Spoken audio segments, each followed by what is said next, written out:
Hey everybody, I'm back.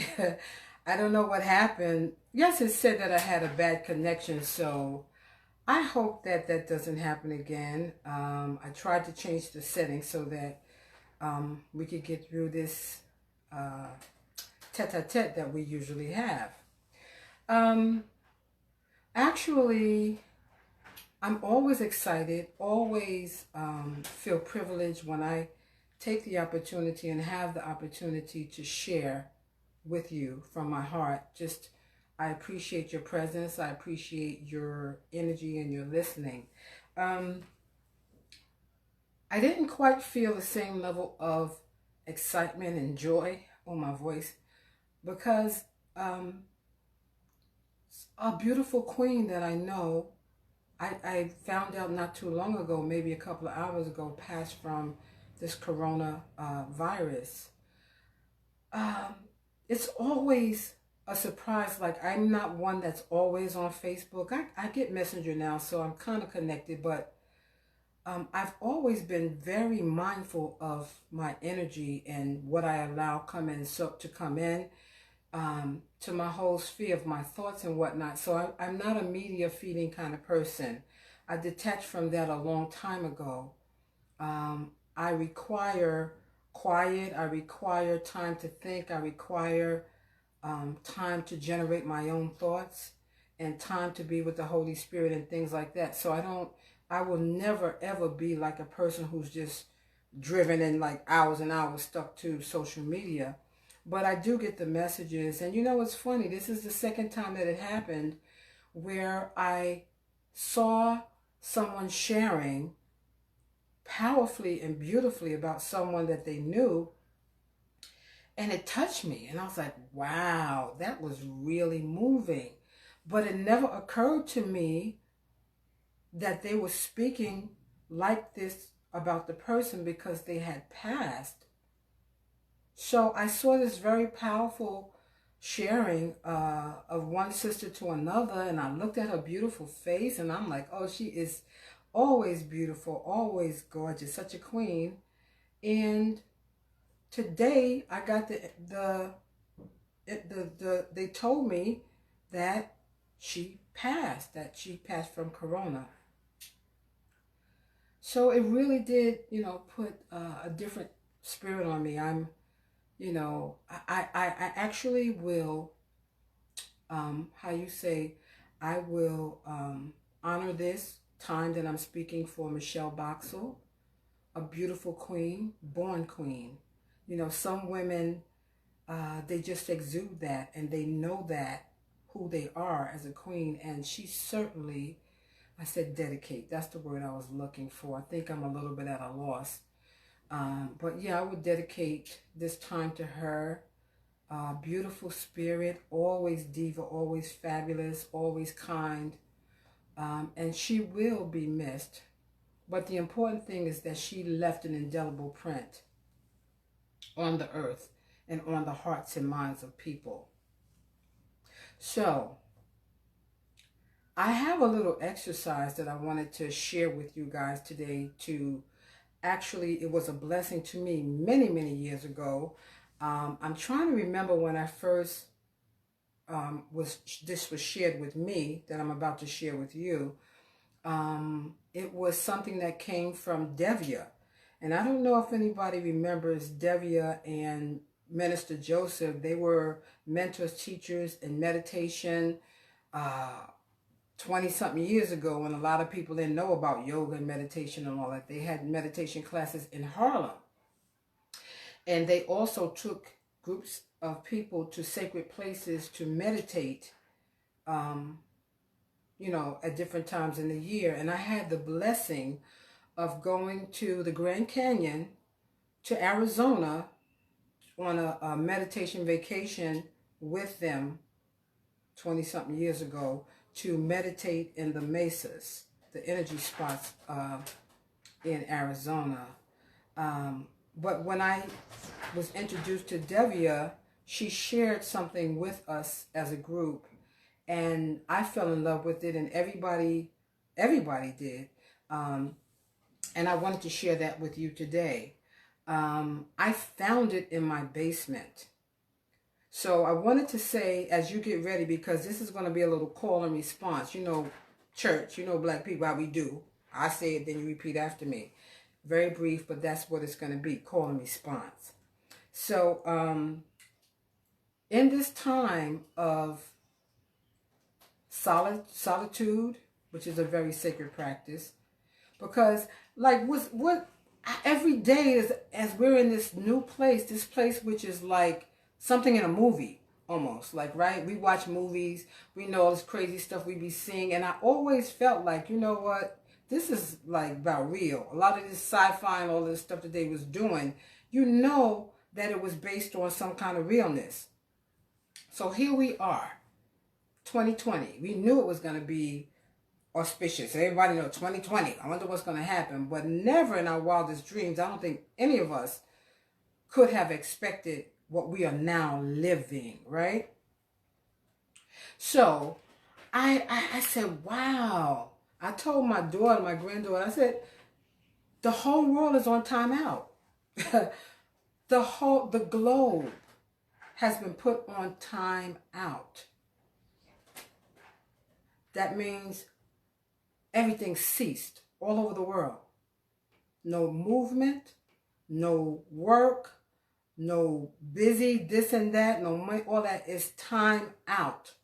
It's a time to be still for the universe. Be still and know that I am God. That's the moment we're in right now. It's heartbreaking and devastating, the death aspect of it. But also, it is a time of discovery and reflection, looking in deep. So, being in the house for all hours, you know, with this, I told my daughter, with this time out that we have, what is it really? The gift of time. We've been given a very great and precious gift, which is time. I'm like, wow, you know what? It's nobody that can say, oh man, I want to do this and that, but I just don't have enough time. I had this project I want to work on. I had this thing I wanted to do, but I don't have enough time. I got to go to work, come home. I want to do this. I want to do this. I don't have enough time. I want to clean up my house. I wanted to do this. I want to do that. Well, we have been all given a gift of time. There's no excuses. There's no room for an excuse for any of us to not do the things that we have commissioned within our hearts and ourselves that we said we wanted to do. We have all the time in the world, in a sense, to do those things.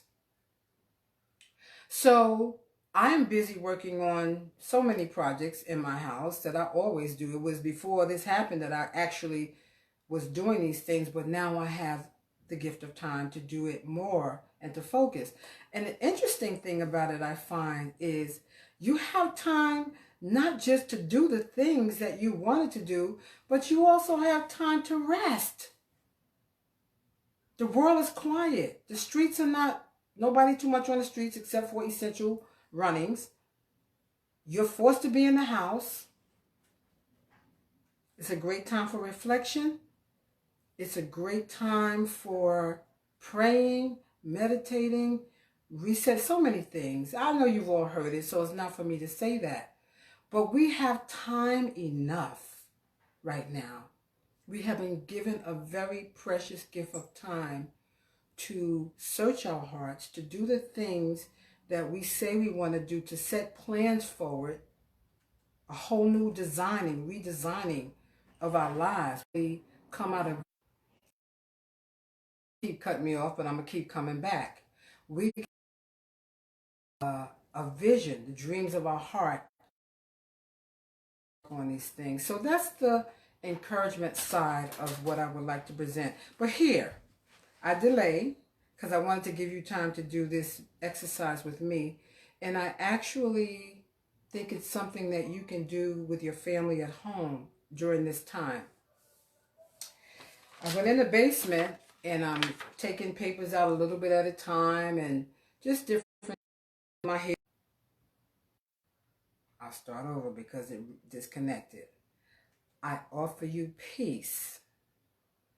I offer you friendship.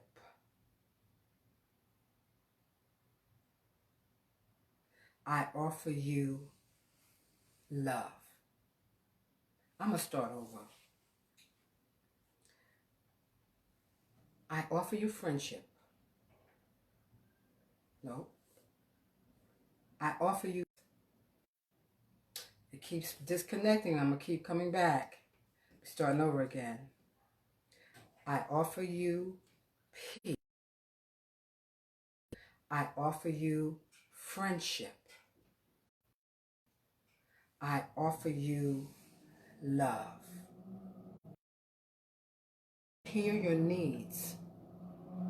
I see your beauty. I feel your feelings. My wisdom flows from a higher source. I salute that source in you. Let us work together.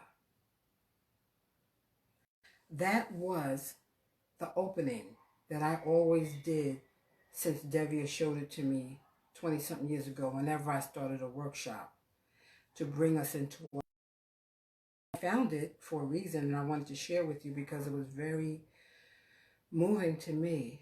And I actually, in this time, I see it as something that you can share with your family, because we're stuck together, we're in the house together, everybody's human, everybody got personalities, and we have to figure out ways to get along, and we have to figure out ways to love on one another. This is what the clarion call is for. We're really learning about love in a most profound way. And so I would recommend that you gather your family together in a circle.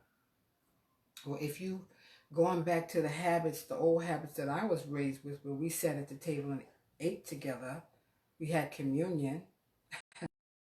That was communion. When we sat at our table every day as a family, broke bread together, and actually checked in with each person to see what's going on with them. My 19-year-old granddaughter, Heaven, is here, and before I went on, I asked her, did she want to eat dinner before I started or afterward? And she was saying she wasn't hungry and stuff like that. And I've been trying to bring her into this awareness, especially now since we are all forced to be at home and with each other 24/7, pretty much. You don't know, but you know what? Understand what I'm trying to do. What I'm trying to do is have communion. She started laughing. Maybe the only communion she knows is about the bread and the wine, but I said, do you communion together? I said, do you know where the word community comes from? Your family is your community. That's your community too. So, one thing I found, two things in this beginning period of this. I've heard some very powerful things that people have been saying on a spiritual level about what it is. And one thing that I'll just mention is about the disease of fear. That actually fear has come to dwell among us in this form and taken into the bodies of people and demonic forces or whatever you say. I don't want to get into whatever, but the answer is love. God is love. So the more you love you can be, the better you can be, the better life can be. We have to choose love now. Is derived from Nakina Nekbet. I'll tell you about that another day. But I'm going to make this available to you.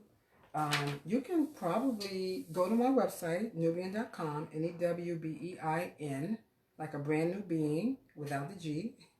Or you could send me an email or message, whatever, and I guess I can forward it to you if you want to have a concrete copy. But offer it. It's an offering. Offer it to your family.